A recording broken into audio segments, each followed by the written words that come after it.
গতকাল আমার বাসায় ছিল আমার গার্লস গ্রুপের ফ্রেন্ডদের সাথে ছোটখাটো একটা মিট আপ। ওদের জন্য আমি এই আইটেমগুলো রান্না করেছিলাম একা হাতে। দেখেছো আমি কত বড় গিন্নি হয়ে গেছি। যাই হোক, মজা করছিলাম। তো তারপর হচ্ছে বিকালের দিকে সবাই মিলে আমরা একসাথে খেতে বসলাম। এখানে শুধু সামিয়া আপু ছিল না, আপুর একটু আসতে লেট হয়েছিল। তো এবার তোমাদেরকে দেখাই যে আমার খাবার খেয়ে তাদের রিভিউগুলো কেমন ছিল।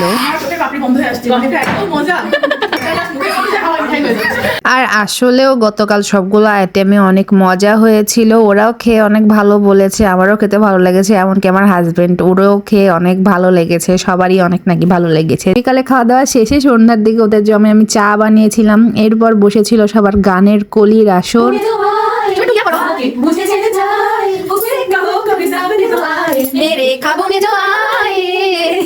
कैसा है कौन है वो जाने का है जिसके लिए मेरे होठों में हाँ है गाना है वो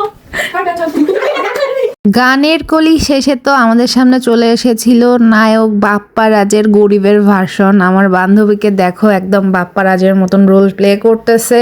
এরপর তো আরেক চাচা চলে আসছিল। মানে এরা যে কালকে আমাদের এত পরিমাণ বিনোদন দিছে বলার মতন নয়। হাসতে হাসতে আমরা শেষ। কি করছে আর না করছে যে এরা কালকে। যাই হোক, সবকিছু মিলায় অনেক মজা করছি। লাস্টের দিকে সবাই চলে যাচ্ছিল, খুব খারাপই লাগতেছিল।